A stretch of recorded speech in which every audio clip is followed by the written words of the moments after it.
Hello, I'm Margot Pilatus. Welcome to Study English, IELTS preparation. Today we're going to look at ways of discussing a topic. When you're writing or speaking, you can present facts or you can use your opinion. But how can you tell the difference? Today we'll find out. We're going to listen to a scientist talking about vitamin D and cancer. In this clip, see if you can hear both facts and opinions being used.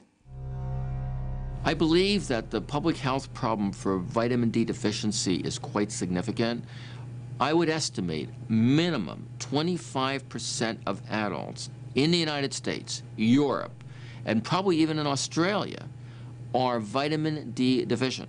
I mean, if you think about it, over 250,000 women in the United States will develop breast cancer this year. Something like 50,000 will die. If 25% of those breast cancers could have been averted, prevented in some way, just by having a little exposure to sunlight, would have been really tremendous. So he was talking about the links between vitamin D and cancer. Many Australians these days are avoiding the sun because they know it can cause skin cancer. But by avoiding the sun, they're missing out on vitamin D, the vitamin that you get from sunshine. And this is leading to other health problems. When you're reading, writing, or listening to an argument like this, it's important to be able to tell the difference between statements of fact and statements of opinion. But how can you tell the difference? Well, there are a number of ways you can express your opinion. Today, we're going to look at two of these, using phrases that express an opinion and using modal verbs. First, let's look at some phrases. The key words to listen for when you're trying to decide whether someone is talking about facts or opinions are words like believe, think, argue, feel, opinion, or view. These vary from formal to informal. If I was talking with my friends, I might say, I think or I believe. If I was in a class or tutorial, I might say, in my opinion, or in my view. But if I was writing an essay or giving a very formal talk, I'd probably choose, it is believed, or it is thought. In formal writing, many people think you should avoid using the word I, even if you are giving an opinion. Here's the clip again.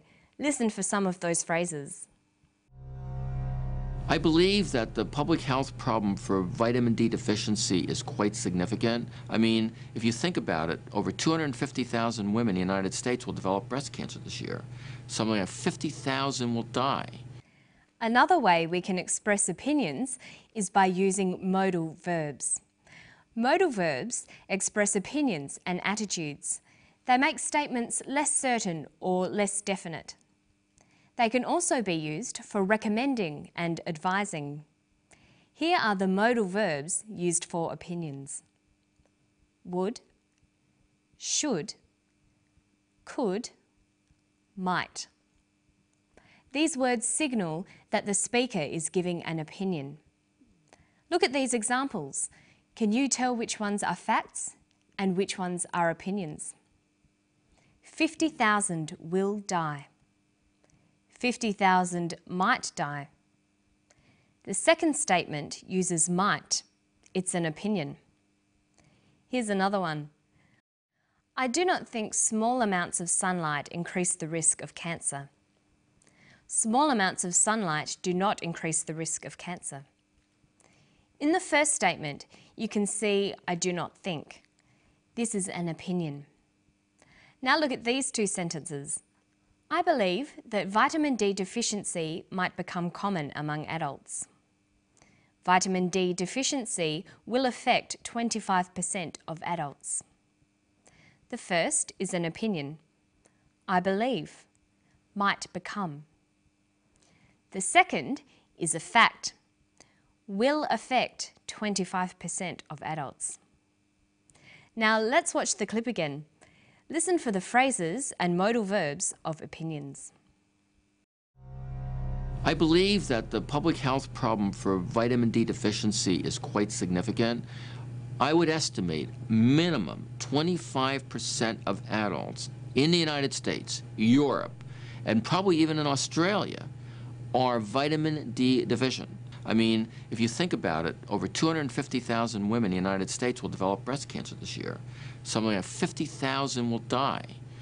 If 25% of those breast cancers could have been averted, prevented in some way, just by having a little exposure to sunlight, would have been really tremendous. Okay, so you can see that Professor Hollick is expressing an opinion using a combination of phrases and modal verbs. But now we're going to look at some pronunciation tips. When you're learning English, there are 3 very important parts of pronunciation. They are word stress, sentence rhythm, and intonation. Today we're going to look at the first 2. How you can practice word stress and sentence rhythm together to improve your spoken English. Listen to this sentence closely for word and sentence stress. I don't think we should blame moderate, intelligent exposure to sunlight throughout our lives as the culprit for markedly increasing our risk of developing skin cancer. Notice that the speaker uses many words with more than one syllable. That is common in formal academic language. But when you come across longer words, you have to learn which syllable to stress. For example, we say intelligent, increasing, and markedly. Notice that when you stress one syllable, the vowels in the other syllables are shortened. Sometimes these short syllables become a schwa, an sound, or an I. They're short, relaxed sounds. Listen to moderate, intelligent, exposure, culprit, markedly, developing, cancer. This shortening of syllables preserves the overall sentence rhythm. Listen to the clip again. I don't think we should blame moderate, intelligent exposure to sunlight throughout our lives as the culprit for markedly increasing our risk of developing skin cancer.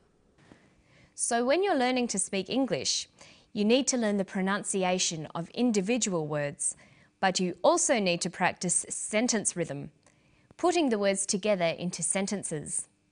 This is much easier when you get used to shortening the non-stressed vowels. Okay, listen to the clip and then we'll practice some more. I mean, if you think about it, over 250,000 women in the United States will develop breast cancer this year. Something like 50,000 will die.